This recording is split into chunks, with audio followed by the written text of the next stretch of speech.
Okay? So, whenever I say any kind of a tree with maple in it, it's opposite like that. And any other tree, unless it's an ash, if I say white ash, it's opposite. Everything else is zigzag. Are you ready?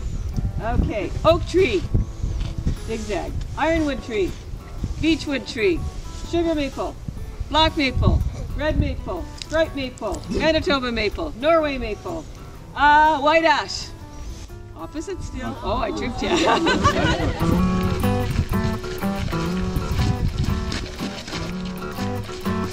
Said goodbye to his family. They said, bring us back dinner. Is that going to be double cheese pizza? No. Some samosas, some tabbouleh. No. He's going to bring back some sort of no more than 4 buckets. We actually keep it low at 3, no more than 3 buckets. You never use the same hole again. If you were looking where you were waiting for me at the bottom of the stairs. And not quite cold. We could have emptied it. The other ones are pretty well empty, but here I'll show you again. So this is sap, and it looks just like water, but you will get a cup to drink, okay, of real sap. And it has a tiny bit of sugar. So think of 3 parts sugar and 97 parts water. And I'll put it back. Yeah, you see that? So it's browny color though, isn't it? Slightly. It's starting to turn a little bit. Early in the season it's much clearer. Clearer, okay. And you can see a lot of the old holes. Something I forgot to mention because somebody said, how deep do you drill the hole? And I do have, just hold on a second here. I've got here in my bag. People might have just used a branch. Okay, hollowed it out, it's like a straw, and stick it in.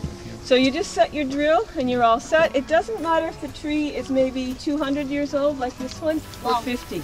The softwood is at the same depth. So that makes it way easier for the farmers, because if you're drilling 40,000 holes, you can't fiddle with the depth, okay? So think of maybe a whole bunch of straws all around underneath the bark. That's the sap going up and down. Okay? So this is a shoulder yoke, and this is what we would use to collect water, but this time of year we're putting sap in it. So we would be going up the mountain there and filling these buckets with the sap from the trees, and that would primarily be the kids' job.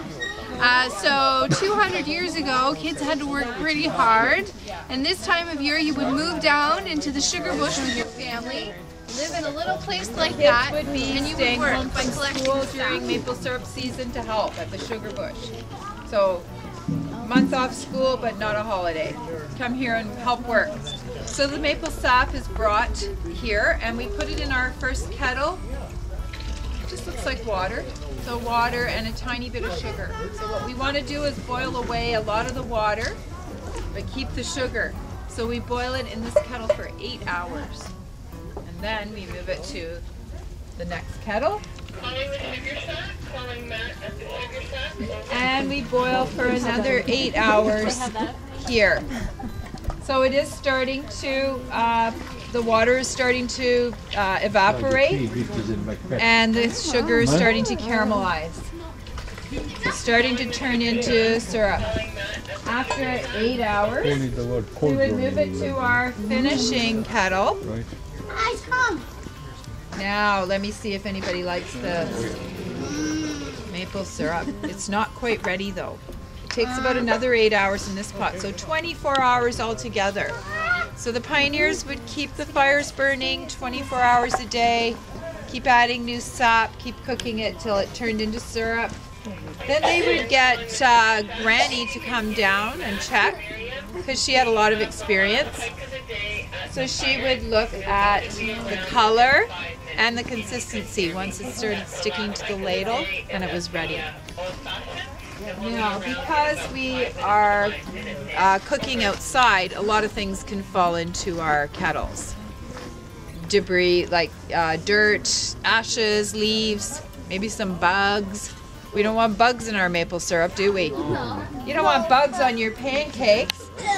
So the pioneers would use an old shirt as a filter. Today we have these nice paper filters, but that will catch any of the dirt or anything that's fallen in while we're cooking. Leaves, bits of bark. I know, you don't want that in your syrup. No, that's why the syrup comes out. So the syrup goes through and the dirt stays on top. So now we have pure maple syrup in here. We can store it in glass jars. But pure maple syrup needs to be stored in the refrigerator. And the pioneers didn't have refrigerators.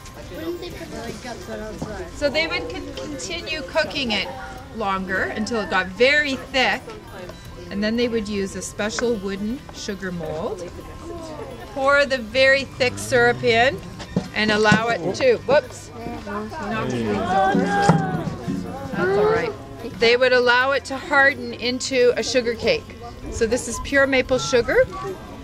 Then it can be ground into sugar and used for baking.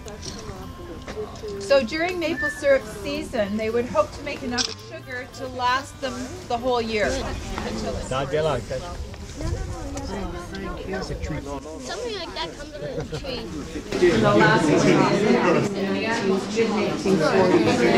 I've been here all day. Here you've come from the old-fashioned, the Pioneer site. 3 kettles. They must be rubbing their eyes. Their eyes are all smoky and tired. We're fine here. I was just sitting and relaxing before you came because the sap is coming to me. Okay? It's coming to me in these tubes. We don't have any buckets out there. I don't need any pumps. It's gravity bringing it down to me.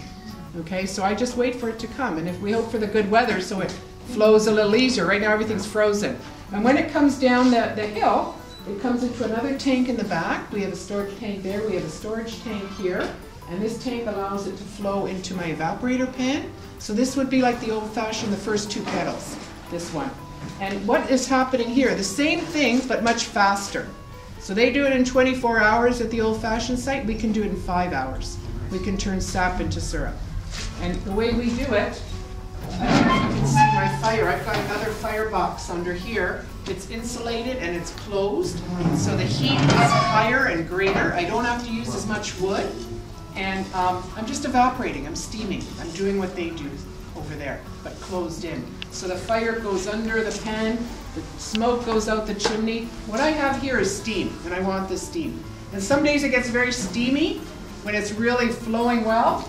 I have to open my flaps, look up here. Oh wow. Yeah, this is our Rogers Center here. So that's the steam out. Okay? When it's really running well.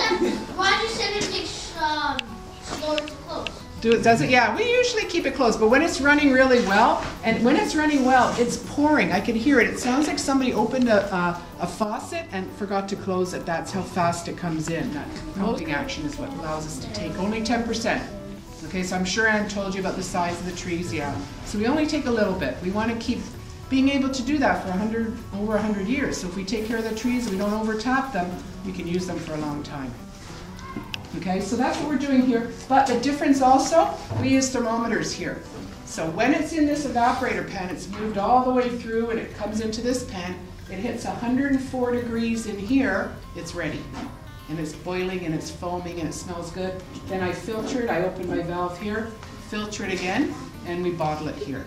Some producers will refilter it. We have special machinery there, it's propane based, and it will filter it again. If we can do that, sometimes we'll get mineral sand from the syrup in there. Usually this is enough. Out of this 1,200 liter tank, I can get about 6 of those jugs. Okay, so you figure the amount of sap you need to make syrup. That's why it's so expensive. Okay, and it's all dependent on the weather. If I don't have the right weather, I can't take it either. Okay, so that's basically what's happening here. It's much easier. We have the different colors, the grades. Did Ann talk about that? No. Okay, so what's happening, the light one, that's from the beginning of the season. At the beginning of the season, when we take this sap, there's a higher amount of sugar, about 4% sugar in the sap. So we don't have to boil it as long at all. All of them have the same amount of sugar, 66.5%. And we have to do that. So the beginning of the season, more sugar in the sap, I don't have to boil it as long. By the end of the season, which is now, close to the end, there's less sugar in the sap. So I have to boil it longer to bring it to 66.5% sugar. So the longer boiling, the sugar starts to brown and caramelize and get darker. So it's all the same sugar. The taste is a little bit different. The light has a very mild taste, and a lot of the restaurants, the chefs will ask for that light. So it doesn't even get to market. They usually say, I'm going to take all your light syrup. And it's expensive, but they like that. So we usually get the medium to the darker ones. Why do you want to stop at 66.5%? Why do we stop there? That's usually the point where we get it thick, it's syrupy, it's liquidy enough, and it won't mold at 66.5% sugar. Any less, it might mold. Any more, it starts to go too crystally. And the higher, the more we boil it down, we're going to get maple butter. I think that's about 120 degrees. 130, we get those candies that everybody's, and the sugar. So we need to just bring it to that point where it won't mold, but it won't go too thick and solid. Yeah, so there is an art, and I know that they use different instruments to test the sugar content, because that is important as well, to know the sugar. Contain real maple syrup in big, big letters. Yeah. So read the fine print, and it could be 2% pure maple syrup, and then they throw in molasses and caramel food coloring and brown sugar. Yeah. But they've got the big, big letters. So unless it say pure, there's no ingredients on the label. That's it. That says it all. Yeah. So you're gonna try 5,000.